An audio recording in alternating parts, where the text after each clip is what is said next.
Здравствуйте, в эфире информационный выпуск Амшикшара. В нашем обществе продолжают обсуждать события, произошедшие 5 июля в Сухуме. Оценку сложившейся политической ситуации в стране дал председатель Государственного комитета по физической культуре и спорту Баграт Хутаба. По его мнению, в то время, когда наша страна вышла на путь устойчивого развития, после признания государственного суверенитета со стороны Российской Федерации и ряда других стран, политическая обстановка, которая складывается сегодня, ведет в никуда. Сегодня та обстановка, которая у нас сложилась, она ведет нас в никуда. Не только в президенте заключается поднятие страны. В первую очередь это заключается в самом народе. А именно в той нации, которая Богом была дарована, эта земля. Я думаю, что наш народ разумный и сделать все возможное и объединить свои усилия, вот как на чемпионате мира по футболу весь наш народ болел за нашу сборную. Республиканская политическая партия «Единая Абхазия» призывает все политические силы республики к переговорам.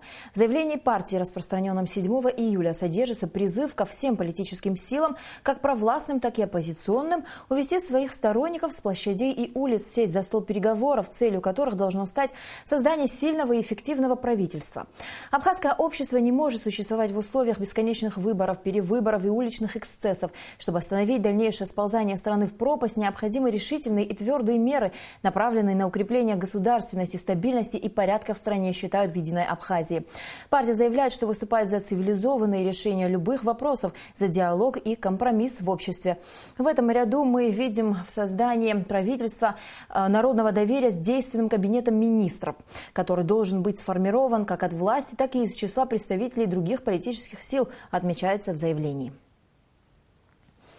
Вопросы, связанные с требованиями резолюции съезда блока оппозиционных сил Абхазии, прошедшего 5 июля в Сухуме, и последовавшие после съезда события, обсуждались на заседании Политсовета партии Амцахара. В заседании участвовали представители блока оппозиционных сил Абхазии и других общественных организаций, поддерживающих Амцахара. Предлагаем вашему вниманию текст принятого заявления. К глубокому сожалению, провокационные действия министра внутренних дел привели к масштабной акции протеста у здания МВД, в ходе которой пострадали сотрудники правоохранительных органов и митингующие. Произошедший после акции протеста инцидент на Сухумской набережной между сотрудниками охраны президента и Таможенного комитета Абхазии, в результате которого есть раненые, свидетельствует о степени противостояния в обществе, порожденного политикой властей. Эти события могли не произойти в случае своевременного реагирования президента на неоднократные предложения об отставке министра внутренних дел и предупреждения о возможных последствиях его деятельности. Инцидент не получил бы такого печального развития, если бы называющий себя народным министром внутренних дел Леонид Зявжба не провоцировал участников акции протеста, а вышел бы к митингующим. Только выдержка сотрудников правоохранительных органов, содействие ветеранов Отечественной войны народа Абхазии и МВД помогли избежать более тяжелых последствий. Сделанные в эти дни публичные заявления руководства Абхазии, генерального прокурора Алексея Ломия и секретаря Совета Безопасности Мухаммеда Килба указывают на то, что властями взят курс на нагнетание обстановки в стране. Вызывает возмущение и тот факт, что отстраненный от руководства МВД Леонид Зябжба продолжает проводить совещания с личным составом, что порождает обоснованные сомнения по поводу силы принимаемых президентом решений и его готовности к урегулированию ситуации. Вместо использования инструментов для создания двустороннего диалога, удовлетворения справедливых требований оппозиционных сил, о переносе референдума на осень 2016 года, создание общественного совета при Абхазской государственной телерадиокомпании и предоставление эфирного времени оппозиции, власти заявляют о прекращении каких-либо переговоров. В этой связи Политсовет партии Амцахара еще раз предупреждает власти о всей полноте ответственности за последствия проводимой руководством страны опасной политики. Политсовет призывает президента Рауля Хаджимба использовать оставшиеся до назначенного референдума дни для исправления ситуации и принятия решений по всем пунктам резолюции съезда блока оппозиционных сил и таким образом вывести сложившуюся ситуацию из критического состояния. Правительство работает в штатном режиме. Об этом заявил на брифинге первый вице-премьер Шамиль Азанба. Он сообщил, что премьер-министр Артур Миквабия находится с рабочим визитом в Москве. По словам Шамиля Азанба, разговоры о том, что власть бессильна и не справляется со сложной внутриполитической ситуацией, сильно преувеличены. На данный момент сейчас ситуация, она постепенно идет на спад. Политсовет Амсахары провел очередную встречу, свою там заседание, вернее, политсовета, на котором была дана их оценка с их точки зрения. Да. Вот. Я думаю, что мне комментировать, наверное, будет немножко некорректно. Есть президент, наверное, если будут вопросы к нему, он это скажет. Тем более текст этой резолюции, там их итогового документа, она в прессе, каждый может прочитать и посмотреть. Вот. Но я думаю, что такая легкая попытка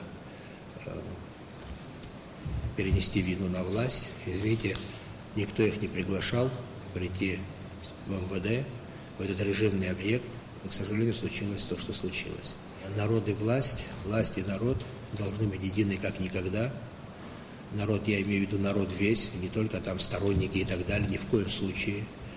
Вот, поверьте, никогда не делили. Ситуация не только зависит от властей, это конструктивное должно быть зависеть тоже от оппозиции, которая сегодня пытается как-то вот критиковать власть, указывать нам на ошибки. Вот, лучше это делать в этом ключе, и есть определенные установленные Конституцией сроки, когда можно путем выборов влиять на политическую ситуацию в стране только выборами, а никак иначе. И самая главная еще задача нашего правительства – это спокойно подойти к референдуму, который обязательно состоится 10 числа, воскресенья. Двери избирательных участков будут открыты. Вот, и все те, кто посчитают нужным, возможным прийти и проголосовать, они это сделают.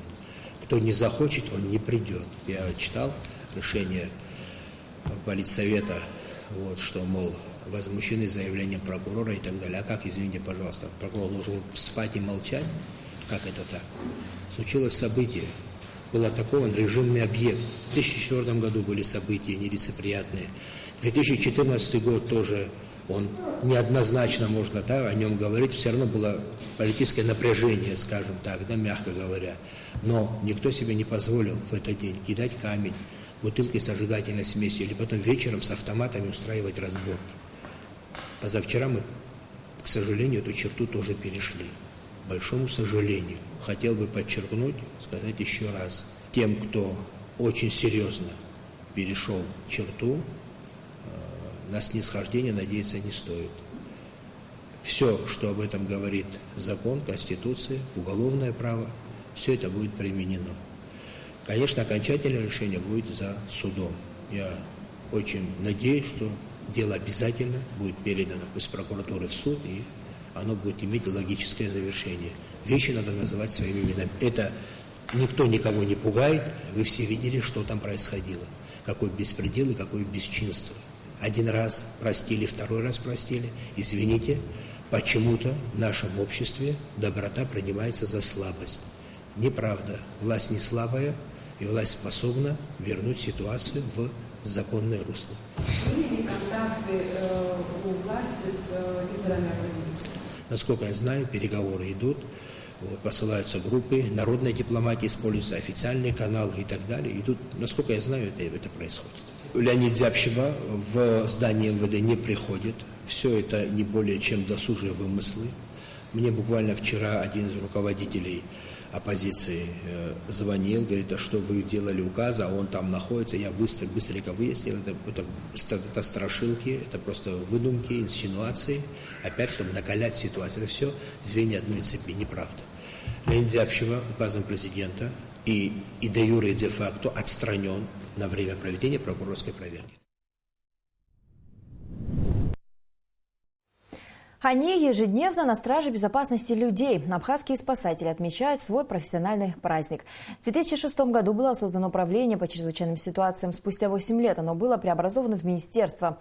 За время своего существования сотрудники ведомства провели тысячи спасательных операций. Сима Аргун продолжит тему.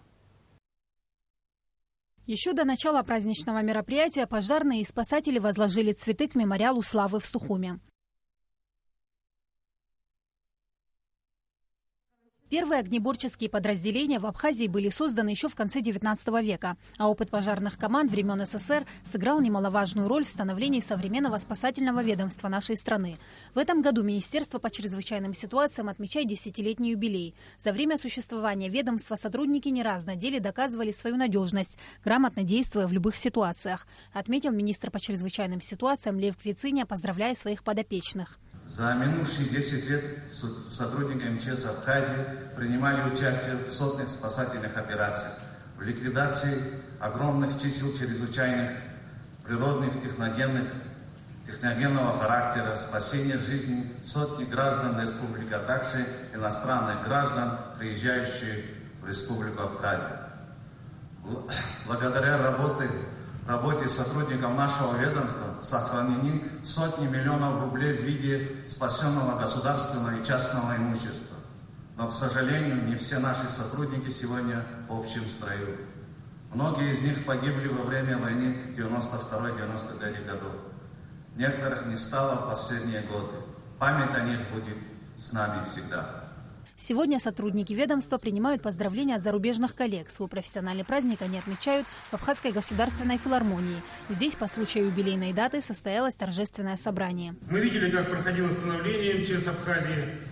Знаем о соответственности абхазских спасателей, пожарных, их готовности с риском для собственной жизни прийти на помощь пострадавшим в самых сложных условиях – в лесах, в горах, в пещерах и на море, на пожарах и при различных техногенных катастрофах. Желаю вам, уважаемый Лев Константинович, и всем абхазским спасателям и пожарным крепкого здоровья, успеха в нелегком труде во имя спасения человеческой жизни, благополучия и в вашей единой семье МЧС Абхазии. С уважением, министр МЧС России Владимир Андреевич Пучков. Приветствую вас от имени народа Южной Осетии, руководства Республики Южная Осетия. От коллег ваших с Южной Осетии, от себя лично, примите самые добрые поздравления и пожелания всех земных благ. Служба в МЧС нелегкая и ответственна. Предупредить, помочь, спасти, порой рискуя жизнью на благо процветания Родины, во здравие своего народа.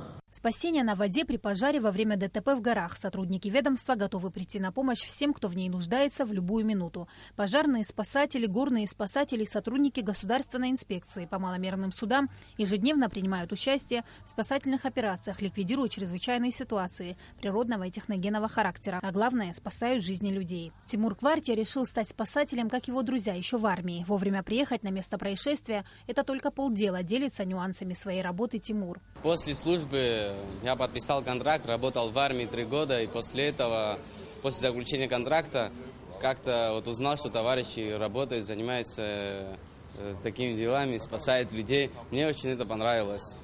Я сдал документы и попал в такую структуру, как МЧС. Сам я по должности водитель-спасатель, мне это очень нравится. То есть вовремя оказывать первую помощь. Горно-спасательный отряд находимся мы там. В свой профессиональный праздник большинство сотрудников МЧС, как обычно, на боевом дежурстве. Ведь основной лозунг МЧС – предотвращение, спасение, помощь. Сима Аргун, Саида Гухава, Абхазское телевидение. В Гале прошла 37-я встреча в рамках механизма по предотвращению и реагированию на инциденты МПРИ. На встрече обсуждался ряд вопросов, среди которых похищение в Гале 3 февраля 2007 года главы Галской районной избирательной комиссии Давида Сигуа, убийство в Гале 22 октября 2008 года военнослужащего Министерства обороны подполковника Эдуарда Эминзаде, обзор ситуации на местах. В целом встреча прошла в конструктивной атмосфере. Стороны договорились о необходимости продолжения работы в рамках формата МПРИ. Было достигнуто соглашение, что следующая встреча МПРИ состоится в городе Гал 2 августа, сообщает пресс-служба МИД Абхазии. В подразделениях в абхазской армии продолжаются занятия личного состава по боевой и морально-психологической подготовке. В рамках летнего периода обучения в артиллерийской группе Министерства обороны Республики проводятся занятия по вождению армейских и боевых машин. соответствии с планом подготовки вооруженных сил на летний период обучения в 2016 учебном году мы проводим плановые занятия по вождению механиков, водителей и водителей техники. Сегодня уже третий день, завершающий этап. Принимаем зачеты уличного состава. Целью данного занятия является совершенствование навыков и умений военнослужащих водителей с целью управления боевой техникой на полевом выходе. Одному из древнейших городов мира, Сухуму, 2500 лет. Администрация столицы подготовила ряд мероприятий, приуроченных к этой знаменательной дате. Что ждет жителей и гостей столицы, узнавали наши корреспонденты. Столица Абхазии Сухум – один из древнейших городов мира. Его история насчитывает более 2500 лет, в течение которых город сменил разные названия – Диаскуряда, Себастополис, Сухум-Кале. С конца 19 века в ходе регулярной застройки в Сухуме появляются сотни великолепных гостиниц и ресторанов, общественные здания, санатории, школы и гимназии, театры и кинотеатры, виллы и дачи, сформировавшие современный облик города. Помимо архитектурных памятников, достопримечательностями города являются знаменитая Сухумская набережная, утопающая в пальмах и эвкалиптах, где любят отдыхать завсегдатаи так называемой Брехаловки. Родной город, где, это трудно даже сказать, что значит. Приходишь иногда как мы называем, на Брехаловку, прошелся вот так вот, и хорошо, все на месте, ничего не изменилось, все нормально. Любим. Сухум – это свой родной город. И дети наши здесь растут. Только приложите немного усилий, чтобы наш город процветал. Сухумчане могут гордиться тем, что они живут в одном из древнейших городов мира. Этим они могут гордиться. Ботанический сад, заложенный еще в 1840 году, собравший тысячи диковинных цветов и растений со всего мира, научно-исследовательский институт экспериментальной патологии и терапии Академии наук Абхазии со знаменитым обезьяньим питомником. Еще в 1989 году Всероссийский конгресс врачей признал Сухум одной из лучших климатических здравниц, в особенности для лечения легочных заболеваний. Поэтому современный Сухум – это еще и прекрасный бальнеологический курорт. Администрация столицы подготовила ряд мероприятий, посвященных 2500-летию со дня основания Сухума. Это спортивные и культурные мероприятия. Ко дню города мы подготовили различные мероприятия. Они будут проводиться на набережной у нас, но основное мероприятие у нас будет проходить на нашем стадионе. Мы хотим, так как это впервые, мы хотим показать горожанам и гостям столицы историю нашего города. Мы останавливаемся на тех эпохах, когда город несколько раз переименовывался. Показываем мы через хореографию. Участвуют у нас актеры драматического театра, певцы наши, участвуют танцоры. И более 600 участников у нас на этом мероприятии. Очень надеюсь, что это будет грандиозное, хорошее мероприятие, качественное.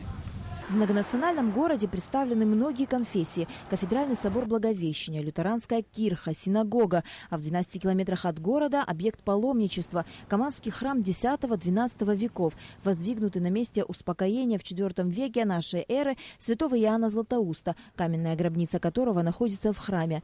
В центре города, в парке Славы, сооружен монумент памяти героев, отдавших жизнь за свободу Абхазии в Отечественной войне народа Абхазии. Это и многое другое готов предложить своим гостям 2500-летний и вечно молодой Сухум. Мы вам, собственно, и желаем, чтобы быстрее восстановилось, чтобы люди больше ехали смотреть ваши красоты. Очень много красивых мест. Мы только и катаемся, смотрим все красивые места. 9 и 10 июля администрация столицы приглашает жителей и гостей Сухума на мероприятие, посвященное юбилею города. Вас ждет насыщенная спортивная и культурная программа, которая завершится народными гуляниями. Искушенным ценителям дизайнерской одежды предложили новую коллекцию бренда Abga by NL. Дебютный показ прошел в кафе Апра, которое на время превратилось в подиум. Очень удачное решение, позволившее приглашенным почувствовать себя в центре действа и внимательно разглядеть модели.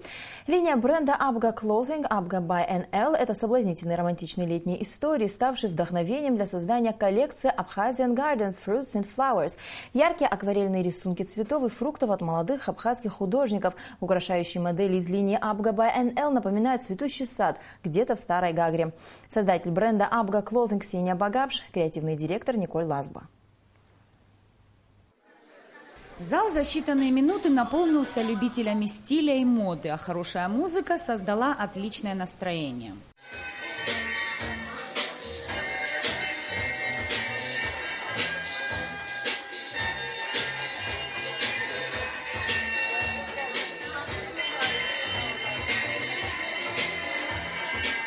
Это дебютный показ коллекции Николь Лазба совместно с Abga Clothing. Название «Абхазские сады», фрукты и цветы, конечно же, не случайно.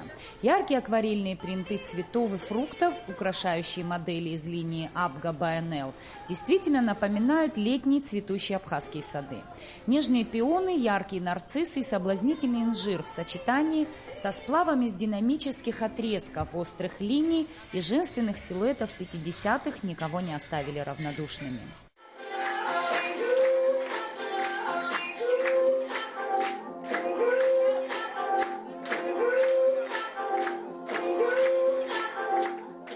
История возникновения линии Николь Лазба началась с создания художницей Викторией Бганба акварельного рисунка лимонных нарциссов, который был запринтован на первом купальнике и платье-рубашке в 2015 году. Этим летом история получила свое логическое продолжение в виде полной коллекции. Бренд Abga был создан в районе 2010 года. Это было все связано с моей личной жизнью, с моим замужеством. Мой муж был такой ортодоксальный абхаз, которому шли исключительно особенные вещи, свойственные скорее абхазской национальной одежде. И так, собственно, родился бренд Abga. Сегодня вы видите логическое продолжение. Целый год мы работали над этой коллекцией, создали авторские ткани с принтами наших молодых художников. И мы хотим транслировать нашу цветущую страну на весь мир, чтобы мир увидел нас как современных, креативных, творческих и молодых.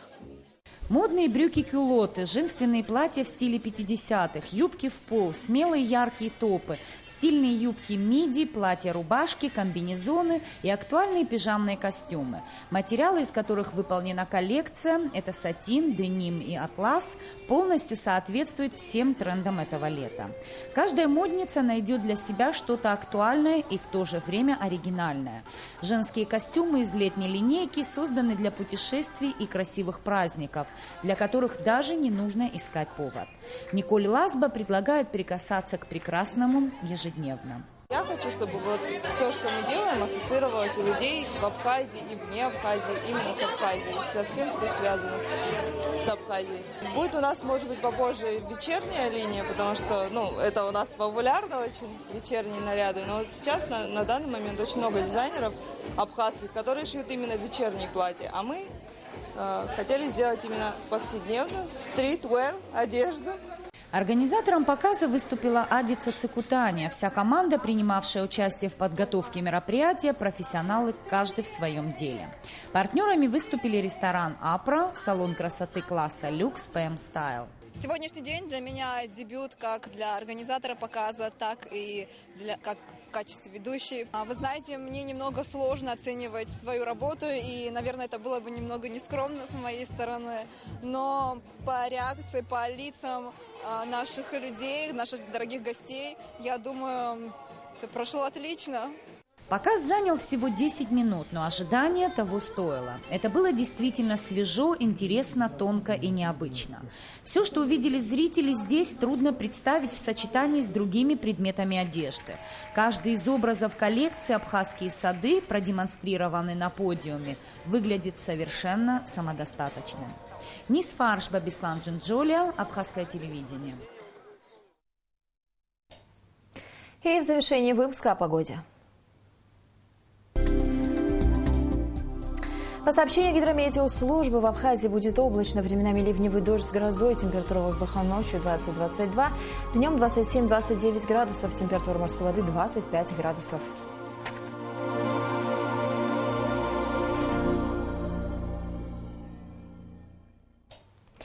На этом наш выпуск завершен. До скорых встреч в эфире.